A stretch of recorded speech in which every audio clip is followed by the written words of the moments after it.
ಸ್ನೇಹಿತರೆ, ಈಗ ವಿಶೇಷವಾಗಿ ಇಷ್ಟಾರ್ಥ ಸಿದ್ಧಿಗಾಗಿ ಮಾಡುವಂಥ ರಾಯರಿಗೆ ಪ್ರದಕ್ಷಿಣೆ ನಮಸ್ಕಾರ ವ್ರತದ ಬಗ್ಗೆ ತಿಳಿಸ್ಕೊಡ್ತೇನೆ ಅಂತ. ಬಹಳಷ್ಟು ಜನರು ಈ ಪ್ರಶ್ನೆಯನ್ನು ಕೇಳಿರಿ, ರಾಯರಿಗೆ ಯಾವ ಕ್ರಮದಲ್ಲಿ ನಾವು ಪ್ರದಕ್ಷಿಣೆ ನಮಸ್ಕಾರ ಹಾಕಬೇಕು, ಇದು ಒಂದು ವೃತ್ತ ಅಂಥೇಳಿ ಹಿಡ್ಕೊಂಡು ಮಾಡಿದರೆ ನಮಗೆ ಅಂದುಕೊಂಡ ಕೆಲಸಗಳು ನಾವು ಎಷ್ಟು ದಿನ ಅಂಥೇಳಿ ಸಂಕಲ್ಪವಾಗಿ ಹಿಡಿದಿರ್ತೇವೋ ಅಷ್ಟು ದಿನದಲ್ಲಿ ನಮ್ಮ ಕೆಲಸಗಳು ಕೈಗೂಡ್ತದೆ. ಅದಕ್ಕಾಗಿ ಅದಕ್ಕೂ ಒಂದು ಸರಳವಾದ ಒಂದು ಕ್ರಮ ಅದ. ಆ ರೀತಿ ಮಾಡಿದಾಗ ಎಷ್ಟು ಪ್ರದಕ್ಷಿಣೆ ಸಂಖ್ಯೆ ಕೂಡ ಇರ್ತದೆ, ಅದನ್ನು ಕೂಡ ನಾನು ನಿಮಗೆ ತಿಳಿಸ್ಕೊಡ್ತೀನಿ. ಆ ರೀತಿ ಪ್ರದಕ್ಷಿಣೆ ನಮಸ್ಕಾರ ವ್ರತವನ್ನು ಸರಳ ರೀತಿಯಲ್ಲಿ ಹೇಳ್ಕೊಡ್ತೇನೆ ಅಂತ ಯಾರು ಬೇಕಾದರೂ ಈ ವ್ರತವನ್ನು ಧಾರಣ ಮಾಡಿಕೊಂಡು ಮಾಡ್ಬೋದು. ಈಗಾಗಲೇ ರಾಯರು ಬೇಕಾದಷ್ಟು ಜನರಿಗೆ, ಯಾಕಂದರೆ ನಾನು ಪೂಜೆ ಕೂಡ 40 ದಿವಸದ ಪೂಜೆಯನ್ನು ಕೂಡ ಹೇಳಿಕೊಟ್ಟೆ, 2-3 ಥರದಲ್ಲಿ ರಾಯರ ಪೂಜೆಯನ್ನು ಸಹ ಹೇಳ್ಕೊಟ್ಟೇನಿ. ಎಷ್ಟೋ ಜನರು ಕಮೆಂಟ್ಸನ್ನು ಹಾಕಿದ್ದು ನೀವು ನೋಡಿರಿ. ಹಾಗಾಗಿ ಇವತ್ತು ಸರಳವಾಗಿರುವಂಥ ಪ್ರದಕ್ಷಿಣೆ ನಮಸ್ಕಾರ ವ್ರತವನ್ನು ಹೇಳ್ಕೊಡ್ತೀನಿ, ಯಾರು ಬೇಕಾದರೂ ಮಾಡಬಹುದು. ಬರೀ ಹೆಂಗೆ ಮಾಡೋದು ಅಂತ ತಿಳಿಸ್ಕೊಡ್ತೀನಿ. ಈ ಪ್ರದಕ್ಷಿಣೆ ನಮಸ್ಕಾರ ವ್ರತವನ್ನು ನಾವು ಯಾವುದಾದ್ರೂ ಒಂದು ಒಳ್ಳೆಯ ಗುರುವಾರ, ಅಂದರೆ ತಿಥಿ ಶುದ್ಧಿ ಇರಬೇಕು, ನಕ್ಷತ್ರ ಒಳ್ಳೆಯ ನಕ್ಷತ್ರ ಇರುವಂಥ ಒಂದು ಗುರುವಾರ ದಿವಸ ಈ ವ್ರತವನ್ನು ಧಾರಣ ಮಾಡಬೇಕು. ಧಾರಣೆಯನ್ನು ಮಾಡೋಕ್ಕಿಂತ ಮುಂಚೆ ನಮ್ಮ ಕುಲದೇವರಿಗೆ ನಾವು ಬೆಳಗ್ಗೆ ಬೇಗ ಎದ್ದು ತಲೆ ಮೇಲೆ ಸ್ನಾನವನ್ನು ಮಾಡಿಕೊಂಡು ಕುಲದೇವರಲ್ಲಿ ತಾಂಬೂಲ ದಕ್ಷಿಣೆಯನ್ನು ಇಟ್ಕೊಂಡು ಅರಿಕೆ ಮಾಡಿಕೊಳ್ಬೇಕು. ನಾನು ಈ ವ್ರತವನ್ನು ಧಾರಣ ಮಾಡ್ತಾ ಇದ್ದೀನಿ, ಈ ವ್ರತಕ್ಕೆ ನಿಮ್ಮ ಒಂದು ಅನುಕೂಲ ಆಗಿರ್ಬೋದು ಅಥವಾ ನಿಮ್ಮ ಆಶೀರ್ವಾದ ಇರಲಿ ಅಂತ ಹೇಳಿ ಬೇಡಿಕೊಂಡು, ಎಲ್ಲ ರೀತಿಯಿಂದ ಅನುಕೂಲ ನನಗಾಗಲಿ ಅಂತ ಬೇಡಿಕೊಂಡು ಅಲ್ಲಿ ಕುಲದೇವರ ಮುಂದೆ ಇಷ್ಟಾರ್ಥವನ್ನು ಹೇಳಿಕೊಂಡು ತಾಂಬೂಲ ದಕ್ಷಿಣೆಯನ್ನು ಇಟ್ಟು ವ್ರತವನ್ನು ಧಾರಣ ಮಾಡಬೇಕು. ನಂತರ ರಾಯರ ಮಠಕ್ಕೆ ಹೋಗಬೇಕಾದ್ರೆ ತಾಂಬೂಲ ದಕ್ಷಿಣೆ ಮತ್ತು ಕಾಯಿಯನ್ನು, ಇಡೀಗಾಯಿ ಸಿಕ್ಕರೆ ಇಡೀಗಾಯಿ ತೊಗೊಳ್ಬೋದು, ಅಂದರೆ ತೆಂಗಿನಕಾಯಿ ಪೂರ್ಣ ಫಲ ಇರ್ತದಲ್ಲ ಅದನ್ನು ಕೂಡ ತೊಗೊಂಡು ಹೋಗ್ಬೋದು. ಇಲ್ಲದೇ ಇದ್ದರೆ ಅಲ್ಲಿ ಸಾದಾ ತೆಂಗಿನಕಾಯಿ ಕೂಡ ತೊಗೊಂಡು ತಾಂಬೂಲ ದಕ್ಷಿಣೆ ತೆಗೆದುಕೊಂಡು ಹೋಗಿ ಅಲ್ಲಿ ಸಂಕಲ್ಪವನ್ನು ಮಾಡಿಕೊಳ್ಬೇಕು. ನೀವೇ ನಿಮ್ಮ ಮನಸ್ಸಿನಲ್ಲಿ ಏನಿರ್ತದೋ ಇಷ್ಟಾರ್ಥವನ್ನು ಹೇಳಿಕೊಂಡು ಒಂದು ತಟ್ಟೆಯಲ್ಲಿ, ಅಲ್ಲಿ ಮಠದಲ್ಲಿರುವಂಥ ಒಂದು ತಟ್ಟೆಯಲ್ಲಿ ಆ ತಾಂಬೂಲ ದಕ್ಷಿಣೆಯನ್ನು ಇಟ್ಟು ನಿಮ್ಮ ಸಂಕಲ್ಪವನ್ನು ಹೇಳಿಕೊಂಡು ರಾಯರ ಮುಂದೆ ಇಡ್ರಿ ಅಂತ ಹೇಳಬೇಕು. ಅವ್ರ ಮುಂದೆ ಅವ್ರಿಗೆ ಕೊಟ್ಬಿಡಬೇಕು. ನಿಮ್ಮ ಸಂಕಲ್ಪ ಮುಂದೆ ನೀವು ಪೂಜೆಯನ್ನು ಶುರು ಮಾಡಲಿಕ್ಕೆ ಅಲ್ಲಿ ಗುರುಗಳ ಅನುಗ್ರಹಕ್ಕಾಗಿ ಪೂರ್ಣ ಫಲವನ್ನು ಇಡಬೇಕು. ಆ ಫಲವನ್ನು ಅವರೇ ಆಚಾರ್ಯರಿಗೆ ಮುಂದೆ ತಗೊಳ್ತಾರವರು. ಈ ರೀತಿಯಾಗಿ ನೀವು ತಾಂಬೂಲ ದಕ್ಷಿಣೆಯನ್ನು ಗುರುಗಳ ಮುಂದೆ ಇಟ್ಟು ನಿಮ್ಮ ಮನಸ್ಸಿನಲ್ಲಿರೋದನ್ನು ಹೇಳಿಕೊಂಡು ವ್ರತವನ್ನು ಧಾರಣ ಮಾಡಿದ ಮೇಲೆ ಈ ಪ್ರದಕ್ಷಿಣೆಯನ್ನು ಯಾವ ರೀತಿ ಹಾಕಬೇಕು. ಮೊದಲೇದಾಗಿ ಗುರುಗಳ ಒಂದು ಆರಾಧನೆಗೆ ಬ್ರಾಹ್ಮಿ ಮುಹೂರ್ತ ಅತ್ಯಂತ ಶ್ರೇಷ್ಠ ಅಂತ ಹೇಳ್ತೇವೆ. ನಿಮಗೆ ಬ್ರಾಹ್ಮಿ ಮುಹೂರ್ತ ಆಗದೇ ಇದ್ದರೆ 7:30, 8ವರೆಗೂ ಒಳ್ಳೆಯದು. ನಂತರ ಮಾಡೋದು ಅಷ್ಟೊಂದು ಒಳ್ಳೆಯದಲ್ಲ. ಹಾಗಾಗಿ ಈ ಗುರುಗಳ ಆರಾಧನೆಯನ್ನು ನೀವು ಬ್ರಾಹ್ಮಿ ಮುಹೂರ್ತದಲ್ಲಿ ಮಾಡಿದಾಗ ನಮಗೆ ಬೇಗ ಇಷ್ಟಾರ್ಥ ಸಿದ್ಧಿ ಆಗ್ತದೆ. ಇನ್ನು ಬಹಳಷ್ಟು ಜನರು ಕೇಳೋದೇನು, ನಿತ್ಯ ನಾವು ತಲೆ ಮೇಲೆ ಸ್ನಾನವನ್ನು ಮಾಡಬೇಕಾ ಅಂಥೇಳಿ. ನಿತ್ಯ ತಲೆ ಮೇಲೆ ಸ್ನಾನ ಏನೂ ಇಲ್ಲ. ಮೊದಲೇ ದಿವಸ ಸಂಕಲ್ಪವನ್ನು ಮಾಡ್ತಿರಲ್ಲ, ಆ ದಿನ ತಲೆ ಮೇಲೆ ಸ್ನಾನವನ್ನು ಮಾಡಿಕೊಂಡು ಶುದ್ಧೋದಕವಾಗಿ ನಂತರ ನಾವು ಮಡಿಯನ್ನು ಉಟ್ಕೊಳ್ಬೇಕು. ಮಡಿ ಅಂತಂದರೆ ಏನು, ಒಗೆದ ಬಟ್ಟೆಗಳನ್ನು ಧರಿಸ್ಕೊಂಡು ರಾಯರ ಸೇವೆಯನ್ನು ಮಾಡಿದರೆ ಸಾಕು. ಈ ಕೆಲವರು ಕೇಳ್ತೀರಿ, ಒದ್ದೆ ಬಟ್ಟೆ ಎಲ್ಲ ಹಾಕ್ಕೊಂಡು ಮಾಡಬೇಕಾ ರಾಯರಿಗೆ ಆರಾಧನೆ ಈ ನಮಸ್ಕಾರಗಳನ್ನೆಲ್ಲ ಅಂಥೇಳಿ. ಯಾವಾಗಲೂ ಒದ್ದೆ ಬಟ್ಟೆಯಲ್ಲಿ ದೇವರ ಪೂಜೆ ಆಗಿರ್ಬೋದು, ಶ್ರಾದ್ದದ ಅಡುಗೆಗಳು ಮಾಡಿದಾಗ ಅವು ಅಶಾಸ್ತ್ರೀಯ ಅನಿಸ್ಕೊಳ್ತದೆ. ಅದಕ್ಕಾಗಿ ನಾವು ಒಗೆದ ಬಟ್ಟೆ ಪೂರ್ಣ ಒಣಗಿರುವಂಥ ಬಟ್ಟೆಗಳನ್ನು ಧರಿಸ್ಕೊಂಡು ದೇವರ ಸೇವೆಯನ್ನು ಮಾಡಬೇಕು. ಈ ರೀತಿಯಾಗಿ ಬ್ರಾಹ್ಮಿ ಮುಹೂರ್ತದಲ್ಲಿ ತಲೆ ಮೇಲೆ ಸ್ನಾನ ಮಾಡಿಕೊಂಡು 1ನೇ ದಿವಸ ಆಗಿರ್ಬೋದು, ನಂತರ ಹೆಗಲ ಮೇಲೆ ಸ್ನಾನ ಸಾಕು. ಆ ರೀತಿಯಾಗಿ ಈ ಪ್ರದಕ್ಷಿಣೆಗೂ ಒಂದು ಸಂಖ್ಯೆಗಳವ, ಆ ಸಂಖ್ಯೆಯಲ್ಲಿ ನಾವು ಪ್ರದಕ್ಷಿಣೆಯನ್ನು ಹಾಕಬೇಕಾಗ್ತದೆ. ನಿತ್ಯ ನೀವು 108 ಪ್ರದಕ್ಷಿಣೆಯನ್ನು ಹಾಕಿ ನಮಸ್ಕಾರ ಮಾಡಬಹುದು. 108 ಪ್ರದಕ್ಷಿಣೆಯನ್ನು ಹಾಕ್ಲಿಕ್ಕೆ ಆಗೋದಿಲ್ಲ ಅಂದರೆ 58 ಪ್ರದಕ್ಷಿಣೆಯನ್ನು ಹಾಕಬೇಕು. 58 ಆಗುವುದಿಲ್ಲ ಅಂತಂದರೆ 24 ಹಾಕ್ಬೋದು. 24 ಹಾಕ್ಲಿಕ್ಕೆ ಆಗೋದಿಲ್ಲ ಅಂದರೆ 14 ಪ್ರದಕ್ಷಿಣೆ ನಮಸ್ಕಾರ ವ್ರತ ಹಿಡಿಬಹುದು, 10 ಪ್ರದಕ್ಷಿಣೆ ವ್ರತ ಹಿಡಿಬಹುದು. ಕೊನೆಯದಾಗಿ ನಮಗೆ ಅಷ್ಟೆಲ್ಲ ಪ್ರದಕ್ಷಿಣೆ ಹಾಕ್ಲಿಕ್ಕೆ ಆಗುವುದೇ ಇಲ್ಲ ಅನ್ನೋರು ಕನಿಷ್ಠ 5 ಪ್ರದಕ್ಷಿಣೆಯನ್ನಾದರೂ ಹಾಕಿ ನಮಸ್ಕಾರ ಮಾಡಬೇಕು. ಇದನ್ನು ಕೂಡ ನಾವು ಇಂತಿಷ್ಟ ದಿವಸ 108 ದಿವಸ, 40 ದಿವಸ ಈ ರೀತಿಯಾಗಿ ಒಂದು ವ್ರತವನ್ನು ಧಾರಣ ಮಾಡಿಕೊಳ್ಬೇಕು. 108 ದಿವಸ ನಾನು 5 ಪ್ರದಕ್ಷಿಣೆಯನ್ನು ಹಾಕ್ತೀನಿ. ಸಂಕಲ್ಪ ದಿವಸ ನಾವು ಹೇಳ್ಕೋಬೇಕು.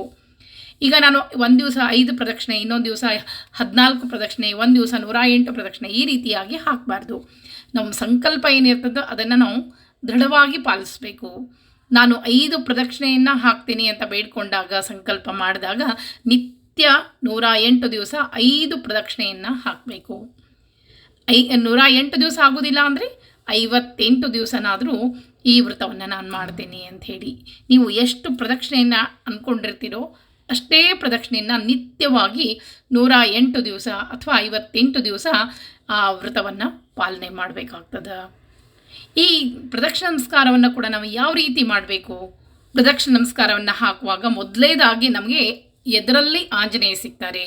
ನಾವು ಎಲ್ಲೇ ಮಠಕ್ಕೆ ಹೋಗಲಿ ರಾಯರ ಹತ್ತಿರ ಯಾವಾಗಲೂ ಆಂಜನೇಯ ಸ್ವಾಮಿ ಇರ್ತಾರೆ ಅಂತ ಹೇಳಿ ಮೊದಲು ಆ ಎದುರಲ್ಲಿ ಇರುವಂಥ ಆಂಜನೇಯ ಸ್ವಾಮಿಗೆ 5 ಪ್ರದಕ್ಷಿಣೆಯನ್ನು ಹಾಕಿ ನಮಸ್ಕಾರ ಮಾಡಬೇಕು.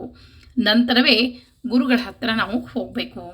ಗುರುಗಳ ಹತ್ತಿರ ಹೋದಾಗ ನಾವು ಈಗ ಒಂದು ಬೃಂದಾವನ ಹತ್ತಿರ ಹೋಗ್ತೀವಿ ಅಂದರೆ ಬೃಂದಾವನಕ್ಕೆ 4 ದಿಕ್ಕು, ಅಲ್ಲಿ ದೈವತಾ ಸಾನ್ನಿಧ್ಯ ಏನಿರ್ತದೆ ಅಂದ್ರೆ ಪೂರ್ವ, ಪಶ್ಚಿಮ, ಉತ್ತರ ದಿಕ್ಕಿಗೆ ರಾಮ, ನರಸಿಂಹ, ಶ್ರೀಕೃಷ್ಣ, ವೇದವ್ಯಾಸರ 4 ಒಂದೊಂದು ದೈವತಾ ಸಾನ್ನಿಧ್ಯ ಇರೋದ್ರಿಂದ ಆ 4 ದಿಕ್ಕಿನಲ್ಲೂ ಕೂಡ ನಾವು ಭಗವಂತನ ಒಂದು ಸಾನ್ನಿಧ್ಯದಲ್ಲಿ ಇದ್ದೇವೆ ಅಂಥೇಳಿ ಭಗವಂತನ ಸ್ಮರಣೆಯನ್ನು ಮಾಡಿಕೊಂಡು ಪ್ರದಕ್ಷಿಣೆಯನ್ನು ಹಾಕಬೇಕು.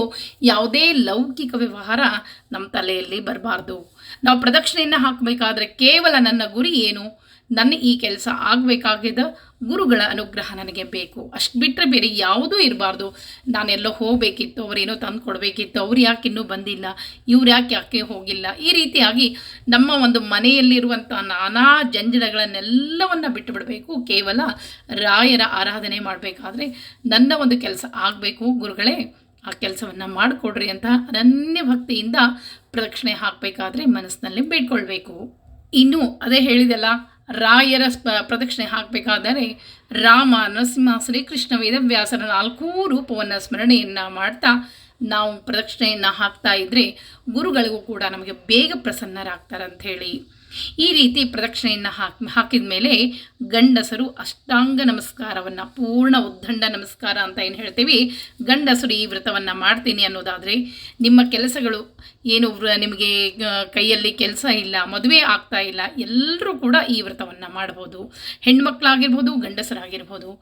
ಗಂಡಸರು ಕೊನೆಯದಾಗಿ ಅಷ್ಟಾಂಗ ನಮಸ್ಕಾರವನ್ನು ಹಾಕಬೇಕು. ಸ್ತ್ರೀಯರು ಪಂಚಾಂಗ ನಮಸ್ಕಾರ, ಸ್ತ್ರೀಯರು ಪೂರ್ಣ ಉದ್ದಂಡ ನಮಸ್ಕಾರವನ್ನು ಹಾಕಬಾರ್ದು ಅಂತಲೇ ಶಾಸ್ತ್ರ ಹೇಳ್ತದೆ. ಅದಕ್ಕಾಗಿ ಅವು ಯಾವ ಫಲಗಳು ನಮಗೆ ಕೊಡುವುದಿಲ್ಲ. ಗುರುಗಳ ಹತ್ರ ಹೋದಾಗ ನಾವು ಪಂಚಾಂಗ ನಮಸ್ಕಾರವನ್ನು ಹಾಕಬೇಕು ಅಂತಲೇ ಶಾಸ್ತ್ರ ಹೇಳ್ತದೆ.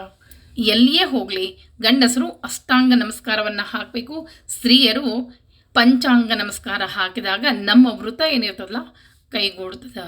ಈ ರೀತಿಯಾಗಿ ಪ್ರತಿ ದಿವಸ ಪ್ರದಕ್ಷಿಣ ನಮಸ್ಕಾರ ಹಾಕಿ ನೀವು ಆದಷ್ಟು ಮೌನ ವ್ರತದಲ್ಲಿ ಈ ವ್ರತವನ್ನು ಮಾಡಬೇಕು ಅಂದರೆ ಬೇಗ ಫಲಪ್ರಾಪ್ತಿ ಆಗ್ತದೆ. ಮೌನ ವ್ರತ ಅಂದ್ರೇನು?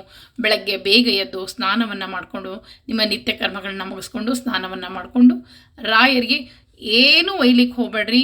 1 ರೂಪಾಯಿ ನಾಣ್ಯ, 1 ಮುಟ್ಟಿಗೆ ಅಕ್ಕಿ, ಇಷ್ಟನ್ನೇ ನೀವು ನಿತ್ಯ ತೆಗೆದುಕೊಂಡು ಹೋಗಿ ಗುರುಗಳಿಗೆ ಹಾಕಿ ಪ್ರದಕ್ಷಿಣ ನಮಸ್ಕಾರವನ್ನು ಹಾಕಿ ಬರಬೇಕಾದ್ರೆ ತೀರ್ಥ ಒಂದು ಸೇವನೆಯನ್ನು ಮಾಡಿಕೊಂಡು ನಮಸ್ಕಾರ ಮಾಡ್ಕೊಂಡು ಬಂದರೆ ನಿಮ್ಮ ಮನೆಯಲ್ಲಿರುವಂಥ ಎಲ್ಲೆಷ್ಟೋ ಸಂಕಷ್ಟಗಳಿಂದ ನೀವು ದೂರ ಆಗ್ತೀರಿ. ಇಷ್ಟಾರ್ಥ ಬೇಗ ಸಿದ್ಧಿ ಆಗ್ತದೆ, ಗುರುಗಳು ಪ್ರಸನ್ನರಾಗ್ತಾರೆ. ಯಾವಾಗ ಗುರುಗಳ ಒಂದು ಪ್ರಸನ್ನತೆ ನಮಗೆ ಸಿಗ್ತದೋ ನಮ್ಮ ಮನೆಯಲ್ಲಿರುವಂಥ ಸಂಕಷ್ಟಗಳೆಲ್ಲವೂ ತಾನಾಗಿಯೇ ಹೋಗ್ತದೆ. ಹರ ಮುನಿದರು ಗುರು ಕಾಯುವ ಅಂಥೇಳಿ ಒಂದು ಉಲ್ಲೇಖ ಅದ.